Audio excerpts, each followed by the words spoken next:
Another draft physics video presentation. A lot of garbage to sort through, so what the hell. I figured I'd play this Piro video. As a context, he's doing this bubble thing in the background because he thinks the universe is made out of bubbles, like the ether. I thought this was a much better analogy for bubbles, was actually the structure of atoms. And you can actually see these displacements that travel through the matrix. As you disturb one bit of the matrix, the little bits will travel. If you move it sideways onto another row by those two bubbles, it joins up. See, they slide and they move pretty quick through this matrix. Just all the unevennesses have to equal out. And it's really quite interesting as a model. Anyway, of what I think light does. And, it's supposed to be a metal analogy, but it's pretty good. So frankly, I'll leave a link to this video, and from 52, But anyway, very much more interesting bubble theory than this silly one. But anyway, so we'll play this. Probably have to increase the volume, but we'll work on that. Yeah, I could probably do that ahead of time. Welcome to episode 5. Yeah, there we go. Episode 5. I'm really excited. I really am. So we'll play it through because what the hell? What the hell? Might be something. Who knows? Magnetism. The philosophy of nature. So I want to talk about today a concept. So I'd say this is such an annoying thing, the philosophy of nature. You're either talking facts or you're not. Are you describing reality, or are you doing something else called philosophizing about it, or some kind of horse shit? So why don't you just get to it? It's either some sort of desperate and sincere effort to find the truth, or are you just trying to make crap up? Except that I found confusing back, in my 20s when I was really sorting this out, or my late teens, because you hear there's no such thing as a monopole in nature. Magnetic monopole. I mean, you could have said the tiny extra words. Because they have an electric model of the atom rather than a magnetic model of the atom. Is the biggest part of the problem. If you thought these atoms were made out of things that are also like real charges, they would behave like magnets in the sense that if they were monopoles, they don't need to orbit to stay away from each other, to be stuck in tension. They don't need to swirl around. The whole orbiting model can go away, and you can think of it in terms of what would magnets do. If I could force them, if they couldn't flip, what would a magnet do? And you can have lots of geometry with magnets where they repel each other and attract in just the right proportions. And yet that's funny because we've got like the electron and the proton that are monopoles, right? I mean, they're just one kind of charge, but magnetically they're not. Well, see, magnetically, so he thinks they're different, and he thinks they're different. Charge and magnetism are different phenomenon in some substantial way. When no, it's the same thing. There is no electric and magnetic field. There's just the charge field. And the fact is you can change that field, okay, because all of the magnets are metals, and all of them are conductors. And metals and conductors are chargeable. And so the fact is you can break the magnet, okay, by charging the magnet. But it's still the same thing. It's just that magnets are messed up by other charges. One kind of charge. That's the weird thing. What? Well, the electron is just a pure negative charge. How could there be a positive pole to a negative charge? Well, if you imagine that the electron is... So we have to imagine that the electron is something other than a charge, which is kind of a silly thing to imagine because there's nothing dipolish about it in its life as far as we know it. You're not going to find any experiments where an electron behaves as a dipole. It's a solid ball of something, and that is something with negative charge. How could that have a north and south pole? And the answer is pretty simple. No, there's nothing simple about this answer, and it's completely isn't going to be consistent with any evidence. So he's not going to show us why he believes this. He's just going to give us this blue screen. He's not going to cite the obvious evidence, because there is no obvious evidence. If there is an electric current, right? If a bunch of electrons are going in a coil, you create an electromagnet. It's just electrons running in the coil, but it creates an electromagnet with a north and south pole. Yeah, it changes the atoms. That's right. When electricity travels through atoms, it changes the atoms, and that is makes them polar, and then they depolarize if it's a conductor. But yeah, they're polar for a moment. So for an electron to be a magnet, then you have to imagine that there's an electric current. For example, if it's a solid ball, which it's not, if it says him again, so yeah, I say so. What's your evidence it's not a solid ball? I'm not saying it is, but what's your evidence? Oh, you don't have any. Just say so. Spinning, that would create an electric current, right? It's got negative parts and they're going in a circle. It's got negative parts. And what? Positive parts? Well, that's charge again. So spinning charges makes magnetism. Well, how does it do that? How does spinning a charge turn it into a magnet? Oh, it doesn't. That's right. It turns it into a charge that changes from on to off, or from positive to negative. That's not what a magnet's doing. It's not what the north pole of the magnet's doing.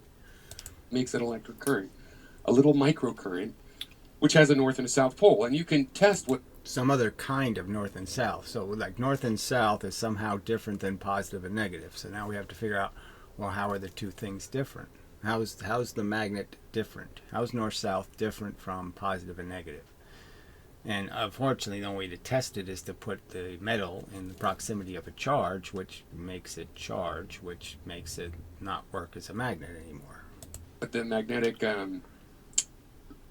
how much of a magnet something is by shooting it through a device that will deflect the particle based on the orientation and strength of its magnetic moment, how much of a magnet it is. So he didn't cite anything, this experiment that uses some magical force to make some other force magically move. So, but there's no explanation of any of this. Where, they can't draw it again, right? There's no way to draw it because it doesn't add up. They call it spin. They don't think it's spin. In reality, it's not actually spinning because... Right. So you're just using words that don't mean anything because it's just some sort of magic property, because you can't draw it as spin. You can't model it as spin because it doesn't work as spin. So you just call it spin and pretend it's just some character thing that happens where all of a sudden you take a positive, a negative charge, and by spinning it, you turn it into a north charge, whatever that is. If it was a solid ball of electric charge, they've already narrowed the electron down to such a tiny size. They don't know how big it is, as for last time I checked, but they know it's super small. There's a minimum, or a maximum rather, a small maximum that it can be. They have done this, like they did gravitational waves, and like they saw Einstein rings, and like they did all the other crap they say they did. That's, did they really do any of that crap? Again, they can't explain a two-slit experiment accurately. They can't reveal, the simple truth that it's all quite, it's not as mysterious as they'd like you to think. And it would have to be spinning, like crazy fast. However, it's not spinning, but it's spinning. So here we go still. Spinning is just a metaphor because... because they can't metaphor it to anything else because it's something they don't understand at all. Oh, okay. Because what's really going on is to have that magnetic moment and be negative charge, there has to be a little microcurrent. It just means that electricity doesn't just sit there.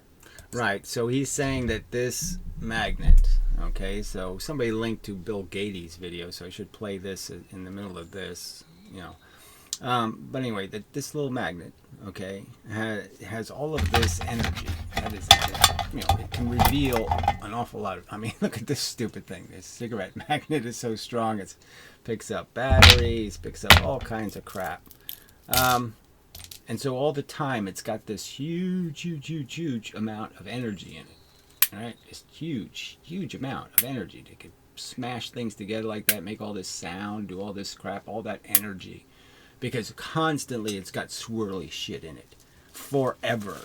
So it has this forever swirly crap. And they think that's a good explanation. That explains where the energy comes from. It's just the magical energy source of the perpetual swirlies. Sitting there, I'm negative. It's always doing some little wiggling that ends up being a cycle. So it could be a circle, but it could also be other shapes, a figure eight, whatever. These would create little tiny magnetic moments because it's an electromagnet. Right. So, it's got an endless supply of electricity in it. So that's what this little magnet has in it. It has this endless supply of electricity. And yet somehow we can't tap it. We can't use it to our advantage without mechanically moving the magnet and all this other stuff. So for some reason, it's completely incapable of doing any work. Okay, unless we put some work in. And the same is true for the proton. Now, what's weird... Which doesn't work. It doesn't make any sense. And then, by the way, the electron has an antiparticle by their theory also. Some magical positive charge thing that's floating around that no one ever sees. Ever. So it doesn't have any function in the atom. Doesn't do anything. It just floats around and pretends it's a positive charge, but it doesn't matter. It doesn't have any functional purpose. They don't have any role for it to play, except when one pops out. They pop out somehow. Weirder is that the neutron also is a little magnet, and it has no charge. But inside it, it's made of... Yeah, see, that's the only part they got right. The neutron is a little magnet, and the fact is that it has both charges, plus and minus, and if it's moving enough, we can't tell the difference because it's a little tiny magnet. Little tiny one. But that's it. Just like atoms are a very small little magnet, the neutron's a really, really small little magnet. So it's just a degree of smallness. But yes, charges make magnets. Atoms become polar and become magnetized. And that's why you can cut the magnet in half and it's still a magnet. Particles that have charge. And they're not exactly equally distributed. They're, clumped, these three things in the... I think it's 3 quarks in the neutron. And again, if it was spinning... which it's not, then you'd have an electric current. Yeah, if it was spinning, which it's not, then you'd have a current. So again, what sense does this make? Yeah, so instead you have a current and it's not spinning. But we'll call it spin because we don't have anything else to call it. The magic property that creates the magical current, whatever that is. So what's going on is, while it's not spinning, there is some charged current coursing around inside the neutron, because it doesn't stay still. It's all this coursing. Everything's full of this coursability. And nobody has to... It's a course, of course. I mean, there's no obligation to explain where the energy comes from. It just happens. Magic. And that creates a little teeny tiny electromagnet.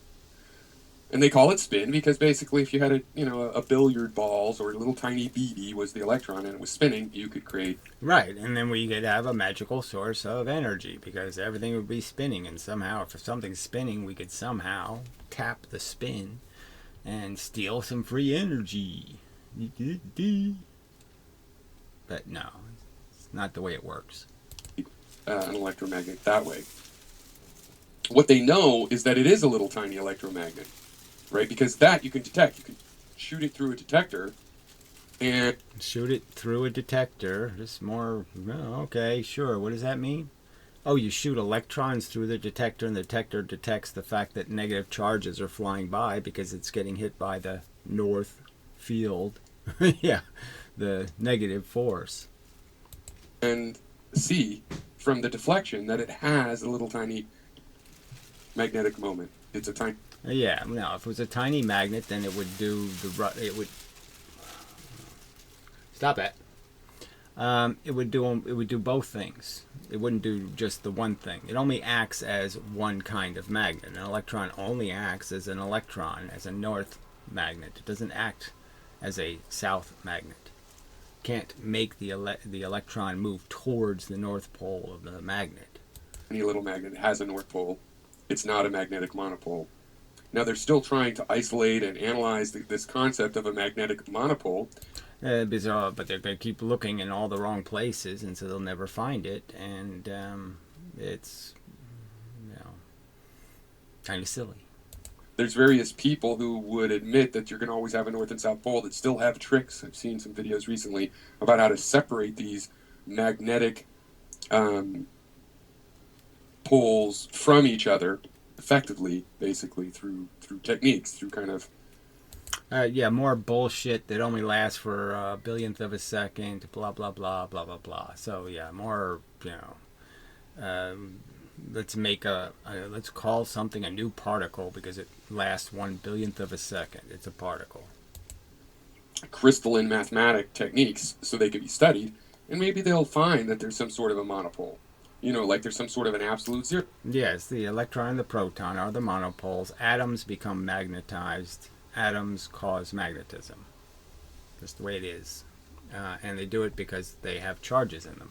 And the charges line up, and if they're lined up in the metal, they'll produce, a field that will be hostile to individual charges. Now, if you put the magnet next to something that's got a charge, it can't do much to that because then the surface of the magnet starts charging. And that doesn't work because the magnet's made out of metal. Basically, where you stop the charge from making a circuit. You wouldn't have to stop it from moving at all. If you could stop it from moving in a little circle, some sort of a cycle, and it was moving back and forth or some other pattern. All right, so again, they believe in movement based on no energy to cause the movement. So when they say something's jiggling or doing this or doing that, they're really not talking about the fact that the only reason why it's doing that is because something's telling it to. And that would be the field or the energy of the universe, or that would be charge, because that's all there is. And so there has to be something that forces things to move. If it moves one way and then it's imbalanced, then it moves back. It has to be imbalanced. That imbalance moves the speed of light, so we know it's moving the same speed as a photon. It's a force bit, and it's force bits that are forcing matter to move. That could also eliminate the magnetic aspect of the electromagnet because, the current would not be in a cycle, which is what causes an electromagnet. So that's why they say that. I mean, well, obviously you have to, you can have something that's magnetic, but the point is that the magnetism is always capitalizing on the rate of change. How fast can something change? And so, that's all it can really capitalize on. So that's why you have to use alternating current for transformers, because it changes too fast. Conductors change fast enough that they condition to the circumstance you create. So you have to constantly keep changing the circumstance, or they just adapt to it. They balance to it. And it's possible to just raise more questions to that, of course, but the empirical part from the... All right, there we go, empirical there. So you have some part here that's so sure, you're sure, like evolution sure. Some part that has like real evidence that, the glacier's made out of frozen water, not whatever, diamonds. Some kind of really certain knowledge. They don't have any of that. Experiments is that every particle is a little tiny magnet. So every particle, whatever that means, every particle. So a photon is a tiny little magnet. The bits inside the photon, however you want to look at it, something like that. He said every particle is a tiny little magnet. No. Clearly they're not tiny little magnets. Charges wouldn't work if they were tiny little magnets. It wouldn't work. It wouldn't obey the rules it obeys if they could be positioned where they were spinning the wrong way, in conflict with their electrical orientation. Then there'd be a conflict, and we'd see evidence of that conflict. But there's no evidence of the conflict. And since some of them are made of pure negative or pure positive, the explanation is that Well, I mean, so what's your explanation? You just said they're all magnets, and then you say it's pure positive and pure negative. Well, it can't be pure negative if it's creating a north and south. So you know, this rhetoric is so circular and bullshitty. that negative charge in the electron is not just sitting there in space hanging out without moving. It's always going in some little cycle, a circular vibration, basically. Because, when you have something vibrating this way, and then in 2 dimensions, you have it vibrating in the other way at the same time, if it's two sine waves. Yeah, it's moving in two directions at the same time. Well, it can't do that. So nothing actually does that. So we're back to the straight line argument, and the fact is that a piece of matter won't move in two directions at the same time. It'll always move some straight line vector in one direction, and that's what it'll do. It takes whatever force hits it and it moves as the force hits it, and it's always in straight lines. And in the real universe, it's all at least little straight lines. So part of this whole theory is really the difference between people who believe there are curves in nature and people who understand that no, there aren't any curves. It's every curved line is made out of straight line tensioned forces between objects. It's all straight lines. The real universe is made out of straight line geometry. They go in a circle. Well, if it's a sine and a cosine, they go in a circle. And if it is two sines, then they go in some other cyclic shape. And if there are factors on the sines, they would go in still other shape. Right. So, and again, just understand what that's saying. It's saying that nothing, the thing itself doesn't have some straight line vector, that it doesn't have any straight momentum. Or you have to believe that there's a whole bunch of extra force that's forcing it to move in a circle. I mean, a circle is not an easy thing to create, just out of nothing. So where does it get the momentum and to move, and where's the energy come from to change its path? And they don't have any explanation for that. They'll just say bent space. Shapes, but they're all cyclic, right? And any of those cycles would create a little microcurrent that creates an electromagnet.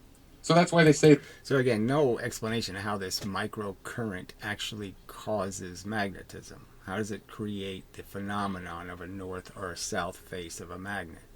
And again, the only rational way you can do that is to understand you have to imbalance the atoms. You have to make the atoms create the magnetism. I mean, going real quickly, I suppose. The atom starts off in a condition, all right, that imposes some neutrality. Depending on some atoms are naturally ions, like hydrogen. And you can only argue that the molecules end up combining, which makes them into a bigger atom, in a sense. So anyway, so you start off with some sort of balance condition, and then you change that balance, right? I mean, you have the positive and the two negatives, and you could say, okay, from different perspectives, this will look like a different thing. But clearly you can make it obvious in the sense that you could have the positive here and you could have the two negatives here, and you have an obvious polarity. And now if you could stack a whole bunch of these atoms in a row, you could understand that they're decidedly imbalanced in the sense that you have more negative from this side and more positive you would sense from this side. And so it's just about changing the shape of an atom. So if the atom starts off in some natural condition, and what you're doing is basically if you push an electron here, you end up pushing the electrons out here. So you end up changing the shape of the atom, and when you change the shape of the atom, you end up making this positive and this positive and this negative and this negative. And then if you have some sort of rules that the pressure will move through this gradient, this is a negative, this way, a lot of right turns will take place. A lot of right turns, a lot of right turns, a lot of right turns. You can understand that it will send one force one way and it'll send another force the other way. But anyway. And that's how that can be, even though, an electron doesn't have positive charge in it. It's just that there's some little microcurrent inside that particle. Whatever that means. Okay, so he's saying it like we have some real, he has some real fossils to show me, to explain how this evolution took place, why he believes. And so his evidence for believing is just is like I said, there is none. He's just telling you, believe me, because we believe it. I believe it because they believe it. They believe it because some other they told them so. And so it's just a handed down pile of mush. It's not something you can go out and learn, okay, and say, oh yeah, that's the right answer. Because that's not what the evidence points to. That's causing a little tiny electromagnet. All right, cheers. That seems short. Yeah, but okay, good. I guess that's all you get is, once it's over, the other thing doesn't show the end video thingy. So anyway, since I'm here, we'll do a little bit of this to satisfy this idiot's comment. So, I mean, he says, this is a better explanation. When I say annotate the link, you should do a little better than that. Say, I think Bill Gates is right, or something like that, right? So people know what the fuck they're clicking on. Because I wouldn't have bothered clicking, frankly. If I knew it was just a Bill Gates video. I've already played Bill's wacky, silly theory, and this is the silliest part of his whole theory. I mean, the whole idea of ropes tying every single atomic particle to every other single particle in the universe. It makes the universe all ropes and no matter. I mean, it's impossible to imagine. Just impossible. I mean, I can't even imagine being roped to every atom in this room, let alone every atom in the universe. I mean, it's on its face. Silly. Shit. Anyway. So we'll play some of this. I mean, you can see it in this image. It's about jumping ropes. He thinks the magnet has little perpetual ropes that are spinning around and around and around and around and around and around constantly, always spinning in one direction. And it's all magically produced by no source of energy. It's just, there's this jumping rope power. There's these little arms in there that just are forever fed with power to keep roping, jumping.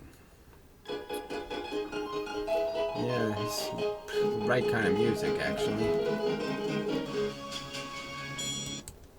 Hey there. Have you ever wondered about magnets? About how a magnet attracts another from a distance? Or repulses it when light poles face each other? The only visible clue is that the lines of force run into the South Pole. No, they don't. So this is the silliest part right here. There's no evidence ever that anything ever has moved on that path. All right? Nothing ever moves from one side of the magnet to the other side. I can't make anything show me how there's a movement, there's a stream running through there. It will not do that. All right, all these field lines represent is that you have straight line force coming off the two ends of the magnet, and the straight lines can mix. Where you have purple, you have a weak force. Where you have solid blue, you have a strong force. Where you have solid red, you have a strong force. That's it. Where you mix them, it weakens. That's all. That's all the field lines represent, is when you mix so much red with so much blue, you get this amount of effect on an electron. When you have all north, lines, you don't see any of you can't see any of the south poles, then you're going to be affected strongly. And if you see all blue side, well, then yeah, you're going to be affected strongly. And that's all. That's the reality. The field lines are just something made up. It's something that emerges when you put a compass in there and you measure the strength of the field in certain ways. This is the result you'll get. Doesn't mean anything. And out the north. If you sprinkle iron filings on magnets, they align along those lines. Right. They don't move. They don't go anywhere. They don't propel. They don't have any indication that they're trying to get to one side or trying to get to the other side. Okay, any of that kind of crap. Nothing flows on those lines. All right, so it's just crap. You're just measuring how much red comes out of one end and how much blue comes out of the other end. And again, all you're doing is sensing, where's it purple, where's it red, where's it blue. That's it. You could just think of it as a red light and a blue light. And you'd understand, if you understand that purple means it's doing both push and pull, okay, I'm not going to get as much out of it. And all blue or all red means it's going to push an electron or it's going to, pull an electron. And there is no pull. Michael Faraday, who studied magnets extensively, said, "I cannot conceive observed lines of force without the conditions of a physical existence." Right. Just like Newton said, I can't imagine gravity without something really causing it. Okay, it's not just spooky action. It's not just action at a distance for no reason. There has to be something causing it. The effect has a cause. And Faraday basically just said the same thing, but Faraday's big mistake was to get distracted by these field lines and forget about the lines of force, which he understood from charge. And if he would have just thought of them as charges, smashed together, unnaturally close to each other, radiating straight lines of charge, then he would have gotten, oh, that's just like a magnet. James Maxwell, who studied magnetic fields in quite a bit of detail. Well, again, he studied mathematics in a lot of detail, but yes, there's no... Maxwell also, if you go to his drawings of the monopoles, the charges, you see all the straight lines, all the nice straight lines that create, these patterns when you measure. But these field lines are not the lines of force. They're not what the force is doing. They're the effect the force has. The light bulbs, the blue and the red, are the natural bits. They're the elemental bits. They're the thing causing the effect. The field lines are just an emergent circumstance, and all they're measuring is how much pull versus push on an individual north or south, or positive or negative. Added, in that space, there is matter in motion. So, what physical entities are moving in the region between two magnets? How do they produce attraction and repulsion from a distance? Well, here's a neat way. Because there's a big field of energy, and the fact is it has blue and red light in it, little blue and red particles in it, and you can change the density of the amount of blue ones going in a direction or change the amount of red ones in a direction, and if you do that, charges will move in that field. And so all movement is just created by creating imbalances in the field of force that exists in the universe. The universe is just made of two things, fundamentally, and two interactions. And with that, you can explain all this, and you don't need all these jumping ropes and swirly bits and all the other crooked lines. All that stuff is explained by just understanding that there's two kinds of force and there's only two kinds of matter, electrons and protons. They make all the other compounds. And there's only these two kinds of interactions, which is an interaction that causes something to move away and an interaction that causes something to move sideways. So with those things, that's all you need. To explain how magnets attract each other from a distance to a 10-year-old. Well, there's a bunch of zillions of ropes tying everything to everything. And the ropes stretchify and loop-de-doo. I mean, that would be child abuse, in my opinion. Imagine that we have two magnets, but rather than in the traditional north-south directions, we divide them lengthwise. Let's label these regions top and bottom. Magnetic lines of force enter the south pole and exit the north. Now, none of that happened. So, again, I don't know why he's drawn it this way, right? And then put north and south over here. The poles aren't where the poles are supposed to be. It doesn't make much sense, but whatever. And so, again, obviously, these are not lines of force. They're field lines, and field lines have nothing to do with the elemental function. Imagine now that there are two rope jumpers standing on the top corners and two on the bottom standing up. Just imagine that the magnet is a filter and a bunch of red and blue light, little blobs come at the magnet, and all the blue blobs end up going out the blue end and all the red blobs end up going out the red end. There, you've solved it. The magnet's just a filter. No jump ropes, no magical energy sources. It just says hey, if you come in this way on a blue thing, you end up going out this way if you're red. If you're blue and you come in this way, you end up going out this blue end. There, the end. So all you need is the idea of a perpendicular turn. And once you say, okay, that's okay, perpendicular turn isn't asking much, then yes, we're done. We can solve the puzzle with a simple answer. Upside down. The two on the top swing the ropes counterclockwise. The two on the bottom swing the ropes clockwise. So I don't even understand this. Like I said, he's got the drawing backwards. You can't even, how do you even make sense out of this? He's got the two poles going this way, and then he's got them labeled going this way, which doesn't make much sense. And so he's saying that somehow this pole, so you can't even make sense out of it, right? You got to try to visually understand that, okay, I'll turn that and I'll turn that. So then the blue ends are both facing this way and the red ends are both facing this way. And then I'll say this magnet's jumping rope this way and this magnet's jumping rope the opposite way. All the ropes swing into the south pole and come out of the north. Okay, so these are jumping the same and all they are is out of phase. So the two jump ropers are jumping out of phase here somehow. And that's the magic of it. That's all you need. Somehow it's a phase difference? I don't think so.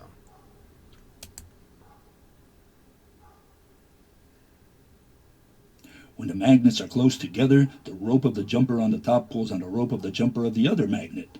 It pulls on it with the magical pulley arms. You know, the ropes hit and that means it's a pull and that means it moves into each other. So nothing indicates that this would work at all. They have the one water experiment, where you spin stuff in water and the two spinners will move a little bit closer to each other.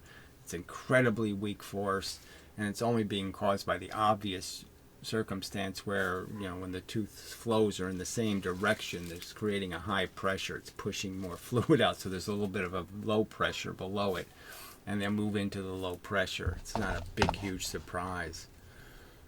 Likewise, the rope of the jumper on the bottom pulls on the rope of the jumper of the other magnet. That's the mechanism. Okay, so some idiot actually posts a link saying this is the right answer. I mean, amazingly stupid. I mean, just too stupid. So amazingly, the magnet is some sort of perpetual energy machine with a bunch of rope jumping atoms in it and whatever.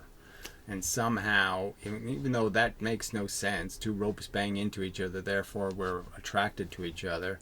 I mean, it doesn't explain anything. Some of attraction. Okay, guys, please slow down a bit so that we can see what's going on. Oh, gee, we already saw it. I saw enough. All right, so obviously silly explanation. Let's see if he makes it any better here. When the magnets are close together, the and ropes this is clash against repulsion. each other. So now, because the ropes bang into each other, well, that's if they're in phase. So they had to be out of phase before. Now they're in phase, and now the ropes hit each other. So bang! Wow! That's terrible. So there's a huge repulsion effect. I mean, magnets are really strong. Can you really believe that that's what's happening? That there's a bunch of these ropes of whatever, field mush or some kind of crap, and those little ropes are banging into each other, and that's causing the effect. I mean, no chance that's the right answer. The magnets push each other away. Alright, so anyway. Yuck. Junk. Alright.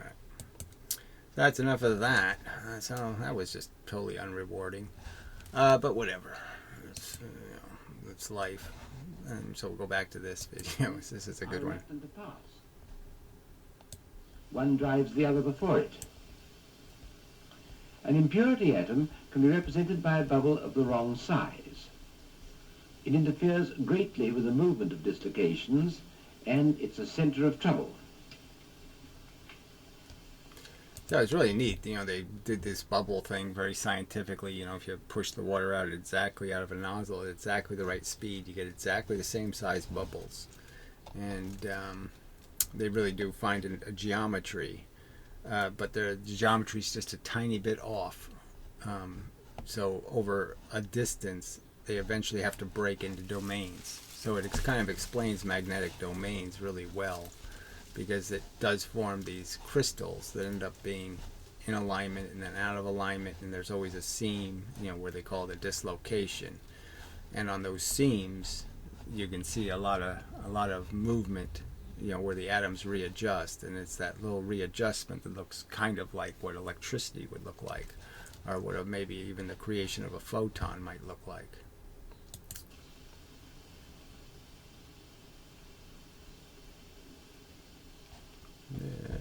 So I say, and then they don't play any. There's a bunch of them zipping around. So anyway, quite an interesting piece of crud. Yeah, so a little added value. So I will leave a link and such. So till the next time, and so forth and whatnot. And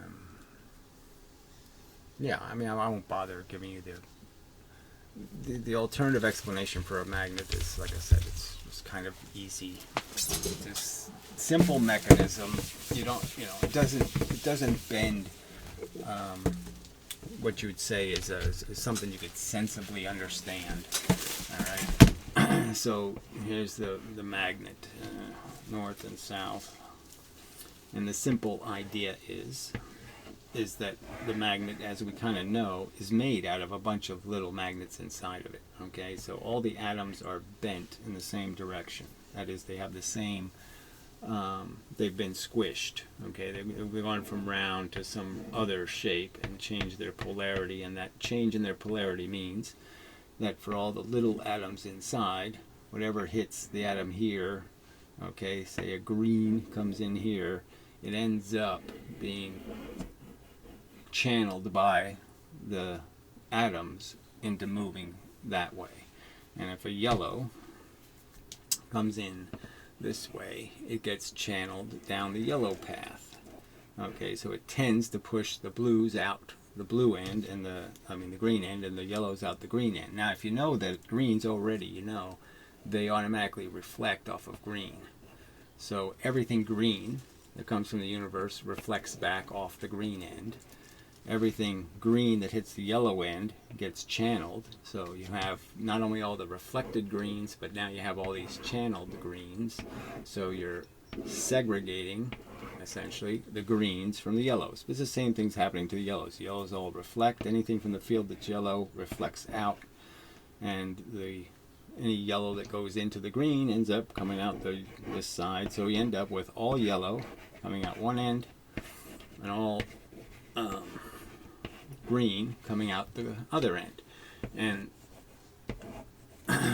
you can understand the logical consequences as if yellow repels electrons, okay, then the electron's going to move away. And if blue repels protons, then protons are going to move away, okay, and vice versa at the two ends. So we know that if I create a magnetic boat, if I create one of these dipoles, a little magnet, if I put a little magnet out here, the little magnet's going to be caused to flip its position. So if I put it in the field the same as the other magnet, well, what's going to happen is the yellow end's going to get attracted to the green end, and the green end, if it flips around, is going to get repelled by the other side, and it's going to force the magnet to flip and then become compliant and then move towards.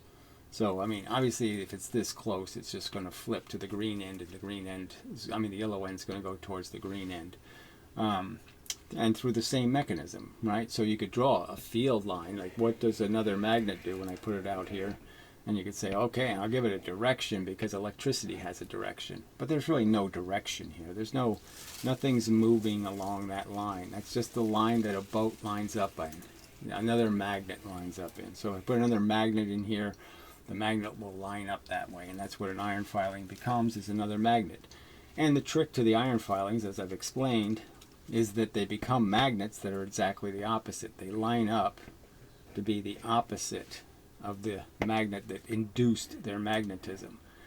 Okay, their magnetism is induced, they become opposite magnets, and then a bunch of these opposite magnets line up. And what does that mean? Well, it means they become one big magnet, in truth. Okay, so if I add up a bunch of magnets doing the same arrangement, that's exactly what's inside of here. And this itself, okay, I should draw that yellow, of course. This field, this line of magnets becomes another magnet, the opposite polarity of the first magnet.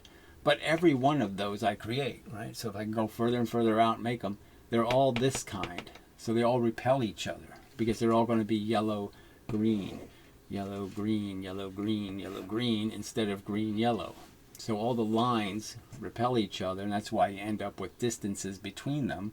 Is the separations is because merely because when the iron filings fall, they start to clump together because they're all complementary, and as they clump together, they become a magnet themselves, and they repel the other magnets, and so that's why you end up with nothing between them. But it's completely arbitrary where those line up. It just depends on the density of the material the filings you drop, how big the pieces are, and all that stuff will decide where these lines end up. And it just has to do with the strength of the inducing magnet and blah blah blah. But there's nothing there's nothing moving on this path. This is not a path anywhere. Nothing swirls, nothing does any of that stuff. It's just how much radiation, how much yellow at one end, how much yellow light versus how much blue light, and they have an inverse relation to each other. The sames repel, they cause reflections, and the energy bounces back and forth, and it says, no, I'm not going to do that. And the opposite sides end up absorbing. These two repel, the opposites. The same poles are doing the opposite thing, which is any energy coming off of one doesn't reflect off the other, and so it ends up being deflected, and you end up with a vacuum between. So the poles that are the same end up with a vacuum. End up with a vacuum. The poles that are alike, facing each other, end up repelling because the energy just keeps bouncing back and forth. Blah blah blah blah blah. So that simple mechanism explains the magnet. The energy is coming from the external universe, like the cosmic background radiation. It's something understandable. And it's just filtered by a magnet. A magnet just acts as a filter. It doesn't mechanically use any energy. It doesn't do anything incredibly bizarre. All it does is deflect a force, reflect it essentially. It's like little mirrors. All the yellow stuff ends up getting shot that way, down that way, and all the blue stuff ends, you can think of it just as a bunch of little mirrors. But in a sense, polarization is its function. The fact that there are these two opposite circumstances, the fact that the electron behaves exactly inverse to the proton in the same field, makes it understood that the electron is something that can deal with the red and the proton can deal with the blue, but red can't deal with red and blue can't deal with blue, kind of thing, without it just being perpetual reflections. And obviously with reflections, as you bring the two things closer, they're going to reflect more and more and more and more and more. And so that's how the power is there's such a strong push away force, is because obviously the closer they are, the more often they're getting hit. So anyway, simple explanation. No jumping rope, no spinning bits, no whirly-dirly, no blah blah blah. But anyway, go ahead, believe what you wish. Be irrational. I don't know. World runs on it. Stupid is as stupid does, and all that shit. So anyway, till the next time and such. Call it a video.